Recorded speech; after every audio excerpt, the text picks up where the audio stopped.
अल्हम्दुलिल्लाहि रब्बिल आलमीन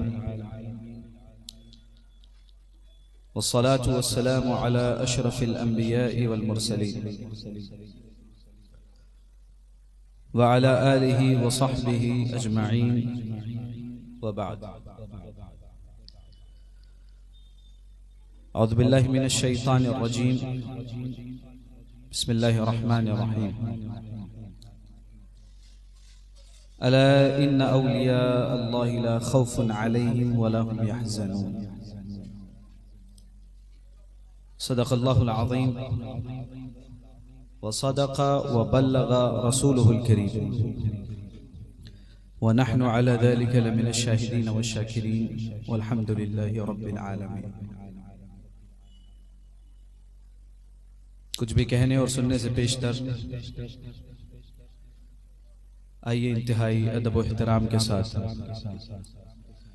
हम सब के आका व मौला मदनी दूल्हा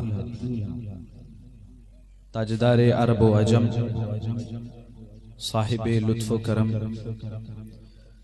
बाइसे फ़ख्रे आदम व बनी आदम जनाब अहमद मुज्तबा मोहम्मद मुस्तफ़ा सल्लल्लाहु अलैहि वसल्लम की बारगाह बेकस पनाह में दुरूद व सलाम का नजराना अक़ीदत पेश करे। पढ़े अल्लाहुम्मा सल्ली व सल्लिम व बारिक अला सय्यिदिना मुहम्मद व अला आलि सय्यिदिना मुहम्मद सल्लल्लाहु अलैहि वसल्लम। मुअज़्ज़ज़ सामीईन किराम,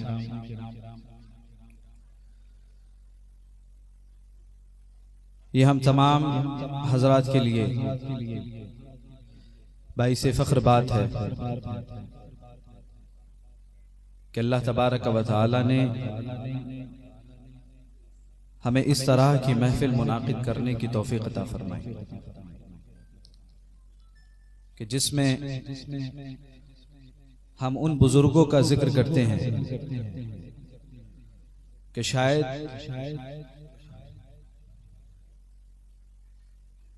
दुनिया इस्लाम ने ऐसे सितारों बल्कि बिलखुसूस जब सैयदी अब्दुल कादिर जीलानी क़द्दसल्लाहु सिर्रहुल अज़ीज़ की बात आती है तो ये न कहना पड़ता है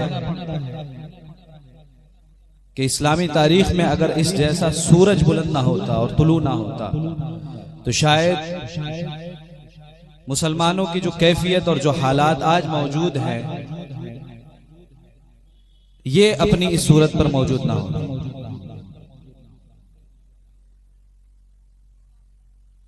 इससे पहले कि मैं अपने उन्वान की तरफ आऊं और सैयदी अब्दुल कादिर जिलानी क़द्दसल्लाहु सिर्रहुल अज़ीज़ के ताल्लुक़ से कुछ मारूज़ात पेश करूं, ये मुनासिब समझता हूं कि जिस आयत की तिलावत मैंने की है उसके पस मंजर में जो अहादीस अल्लाह तबारक व तआला के प्यारे हबीब सल्लल्लाहु अलैहि वसल्लम ने बयान की है उसकी जानिब आप लोगों की तवज्जो दिलाऊं। आइए एक मर्तबा और बारगाह रिसालत में आपके दुरूद व सलाम का नजराने अक़ीदत पेश करे। पढ़े अल्लाहुम्मा सल्ली व सल्लिम व बारिक अला सय्यिदिना मुहम्मद व अला आलि सय्यिदिना मुहम्मद सल्लल्लाहु अलैहि व अला आलिहि वसल्लम।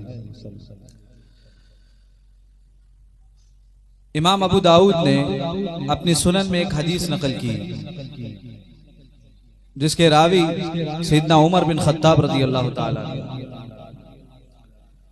सैयदना उमर बिन खत्ताब रज़ी अल्लाह ताला अन्हु फरमाते हैं कि अल्लाह के प्यारे रसूल सल्लल्लाहु अलैहि वसल्लम ने इरशाद फरमाया, इन्ना मिन इबादिल्लाहि ला उनासन मा हुम बि अंबिया वला शुहदा यग़बितुहुमुल अंबिया वश्शुहदा यौमल क़ियामति बिमकानिहिम इंदल्लाह। अल्लाह के प्यारे हबीब सल्लल्लाहु अलैहि वसल्लम ने इरशाद फरमाया कि अल्लाह के बंदों में चंद ऐसे लोग होते हैं कि जो दर्जा नबूवत पर फाइज नहीं होते, जो शहीद भी नहीं होते हैं लेकिन इसके बावजूद क़यामत के दिन अल्लाह तबारक व तआला अपने नज़दीक उन्हें वो मकाम अता फरमाएगा कि अंबिया और शुहदा भी उनका रश करेंगे। जब सहाबाए किराम ने यह सुना तो उन लोगों ने आपसे सवाल किया, या रसूल अल्लाह तुखबिरुना मन हो, हमें बताइए कि वो कौन लोग हैं। और बाज रिवायतों में आता है तुखबिरुना लअल्लना नुहिब्बुहुम, कि या रसूल अल्लाह हमें उनके बारे में बताइए ताकि हम उनसे मोहब्बत करें। एक इंसानी फितरत है और इंसानी फितरत का तकाजा यह है कि जब आप किसी को बेहतर जानते हैं, अच्छा जानते हैं, तो आप उससे मोहब्बत करने लगते हैं। चुनांचे अगर आपके इलाके में अगर कोई ऐसा शख्स हो जो अपनी सखावत में बहुत मशहूर हो, आप जानते हो कि कोई भी गरीब शख्स उसके पास आता है तो उसे वो खाली हाथ नहीं लौटाता, कुछ न कुछ दे के लौटाता। तो अगर आपके इलाके में ऐसा शख्स होगा तो आप उसका एहतराम करेंगे और उससे मोहब्बत करेंगे।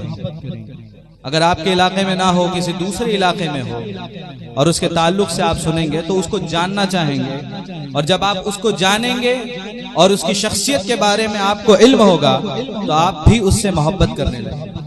ये एक इंसानी फितरत, फितरी तकाजा है। तो सहाबाए किराम ने ये कहा कि या रसूल अल्लाह हमें उनके बारे में बताइए ताकि हम उनसे मोहब्बत करें। और यहाँ एक रिवायत मेरे जहन में आ रही है जिसको इमाम अबू नुआइम ने हिलियतुल औलिया के अंदर नकल किया। सैयदना इब्राहिम बिन अदहम जो कि अपने वक्त के बहुत बड़े वली गुजरे हैं, आपने ख्वाब देखा और ख्वाब में क्या देखते हैं कि एक फरिश्ता दुनिया में जमीन पर उतर रहा और उसके हाथ में एक फेहरिस्त है, एक लिस्ट है। जब वो दुनिया में आया तो हजरत इब्राहिम बिन अदहम ने उसे सवाल किया, लिमा नज़लता अलल अर्द, दुनिया में क्यों आए? फरिश्ते ने जवाब दिया, लिअक्तुब अस्मा अल मुहिब्बीन, दुनिया में इसलिए आया हूं ताकि जो अल्लाह से मोहब्बत करने वाले हैं उनका नाम इस लिस्ट में मैं लिख सकूं, इस फहरिस्त में लिख सकूं। अब आगे जो बात सैयदना इब्राहिम बिन अदहम ने कही है, हम तमाम लोगों को उस पर तवज्जो करने की जरूरत है। आप फरमाते हैं, हल अना मिनहुम, क्या मैं उनमें से हूं? तो फरिश्ते ने कहा कि नहीं, आप उनमें से नहीं। तो आपने पूछा कि कौन लोग हैं जिनका तुम नाम लिखने के लिए आए हो? तो उसने कहा कि मिसल मालिक बिन दीनार, अय्यूब सख्तियानी, अय्यूब सख्तियानी वगैरह और मालिक बिन दीनार वगैरह और इस जैसे जो औलिया अल्लाह है, इन लोगों का नाम लिखने के लिए मैं इस दुनिया में आया हूं। तो जब आपने उससे ये पूछा कि क्या मेरा नाम उन लोगों के साथ भी मौजूद है, अब जाहिर सी बात है ये उस वक्त आपके जहन में ये फिक्र आएगी जब आपको भी कोई मंजिलत हासिल हो, अल्लाह ताला ने आपको भी कोई मकाम दिया हो, तब आप ये सोच सकते हो कि शायद मेरा नाम भी हो सकता है। तो इसका इल्म था कि अल्लाह तबारक व तआला ने मुझे एक मकाम अता किया है, तो शायद हो सकता है कि इस फहरिस्त में मेरा भी नाम मौजूद है। लेकिन हजरत इब्राहिम बिन अदहम ने जब ये सुना कि अय्यूब सख्तियानी का जिक्र है, मालिक बिन दीनार का जिक्र है और भी दूसरे औलिया अल्लाह का जिक्र है, लेकिन मेरा जिक्र नहीं है, तो ऐसी सूरत में आपने तनाफुस नहीं किया या फिर आप पशेमा ना हुए और आपको ये चीज गिरा नहीं गुजरी, बल्कि आपने एक बेहतरीन तरीके से उसका जवाब दिया और फरिश्ते से कहा कि जब तुम इनका नाम लिखकर फारिग हो जाओ, उक्तुब तहत अस्माइहिम इब्राहिम बिन अदहम मुहिब्बुल लिल मुहिब्बीन, कि जब इन लोगों का नाम लिखकर तुम फारिग हो जाओ तो इन लोगों के नाम के नीचे इतना लिख देना कि इब्राहिम बिन अदहम इन मोहब्बत करने वालों से मोहब्बत करने वाला। मोहब्बत करने वालों से मोहब्बत करने वाला है। अल्लाह तबारक व तआला को आपकी ये अदा इतनी पसंद आई कि अल्लाह तबारक व तआला ने उस फरिश्ते को हुक्म दिया कि ए फरिश्ते, इब्राहिम बिन अदहम का तुम नाम लिख दो। चुनांचे इब्राहिम बिन अदहम से वो फरिश्ता कहता है कि ए इब्राहिम बिन अदहम, अमरनी अल्लाहु अन अक्तुब अस्मक अला रअसिहिम, कि ए इब्राहिम बिन अदहम, अल्लाह तबारक व तआला को तुम्हारी ये अदा इतनी पसंद आई है कि उसने मुझे ये हुक्म दे दिया है कि इस फहरिस्त में सबसे ऊपर मैं इब्राहिम बिन अदहम का नाम लिखूं। इससे क्या समझ में आया? इससे चंद बातें हमें समझ में आती हैं। वो ये कि जब अल्लाह तबारक व तआला किसी को मकाम और मंजिलत अता फरमाता है तो उसे देखकर आपके अंदर हसद नहीं पैदा होनी चाहिए। अगरचे आपके पास वो इल्म और मंजिलत है, लेकिन एट द सेम टाइम अगर कोई दूसरा शख्स भी उस मंजिलत पर फाइज है, उस मकाम पर फाइज है, और अल्लाह ने उसे वो शोहरत और वो मंजिलत अता की है जो शायद आपको उतनी नहीं मिली, तो आपको उसमें तनाफुस का शिकार नहीं होना चाहिए, हसद का शिकार नहीं होना चाहिए, बल्कि अल्लाह ने जिसको ऐसा मकाम दिया है आपको उसके मकाम का एतराफ करना चाहिए और एहतराम करना चाहिए।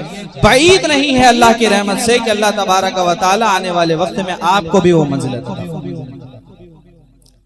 और इसमें खास तौर पर मैं तवज्जो चाहता हूं अहले इल्म की, क्योंकि जब इल्म बढ़ता है तो साथ ही साथ उसके किब्र में भी इजाफा होता है। इसीलिए पहले के दौर में औलिया अल्लाह जाविये का एहतमाम किया करते हैं, ज़वाया सूफिया, ज़वाया सुलूकिया।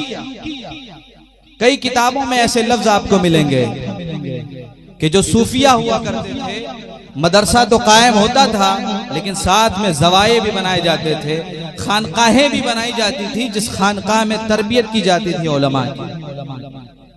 जब आलिम इल्म हासिल कर लेता था तो फिर उसे उस जाविये में उसकी तरबियत की जाती थी और विलायत के जो मकाम है, सुलूक के जो मराहिल है उसे तय कराया जाता था। यही वजह है कि इल्म के साथ साथ जब उसके अंदर तकब्बुर में इजाफा होता था तो जाविया उस तकब्बुर को मिटाने का काम किया। मेरे अजीजों और दोस्तों, इब्राहिम बिन अदहम के इस वाक़ये से हमें पता चलता है कि एक इंसान हमेशा उसे ये चाहिए कि कितना बड़ा भी वो हो जाए, कितना भी इल्म हासिल हो जाए, कितनी भी मंजिलत और मारिफत उसे हासिल हो जाए, कभी भी उसे तकब्बुर नहीं करना। उसके सामने अगर दूसरों की तारीफ हो जाए तो उससे उसे हसद नहीं होनी चाहिए, जलन नहीं होनी चाहिए, बल्कि उसके लिए दो चार दुआइया कलिमात भी कह देने चाहिए। क्या पता अल्लाह तबारक व तआला को ये तुम्हारी अदा पसंद आ जाए और फिर आज जो अल्लाह ताला ने उस शख्स को मंजिलत और रिफत अता की है कल आपको भी अता करें। तो सहाबाए किराम ने अल्लाह के रसूल सल्लल्लाहु अलैहि वसल्लम से यही पूछा कि या रसूल अल्लाह, हमें बताइए कि वो लोग कौन हैं, उनके औसाफ बयान कीजिए ताकि हम भी उनसे मोहब्बत करने लगे। अब समझ में आया कि मोहब्बत करने से फायदा क्या होता है कि जब अल्लाह वालों से आप मोहब्बत करते हैं तो जो अल्लाह से मोहब्बत करते हैं, अगर इंसान उन मोहब्बत करने वालों से मोहब्बत करता है तो अल्लाह तबारक व तआला भी उनसे मोहब्बत करने लगता है।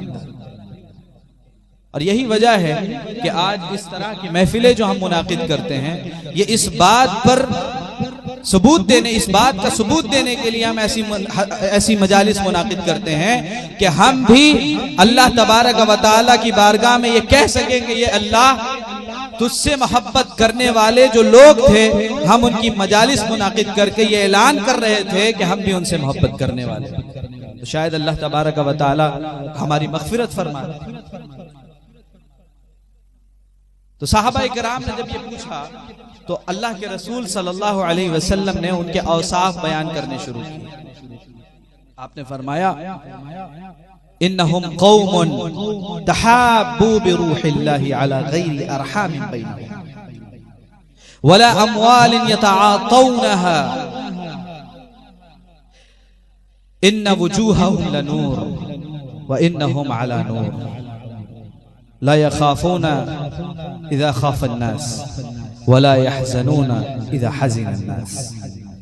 क्या है मेरे सहाबा, सुनो वो लोग कौन हैं। वो लोग, उनको अल्लाह तबारक व तआला ने एक ऐसी कौम बनाकर तैयार किया है कि वो अगरचे एक माँ के पेट से पैदा नहीं हुए हैं, लेकिन इसके बावजूद भी वो आपस में एक दूसरे से ऐसे मोहब्बत करते हैं गोया के सगे, गोया के क्या हो, सगे भाई हो। वला अमवालिन यताअतौनहा, और जो वो मोहब्बत करते हैं उस मोहब्बत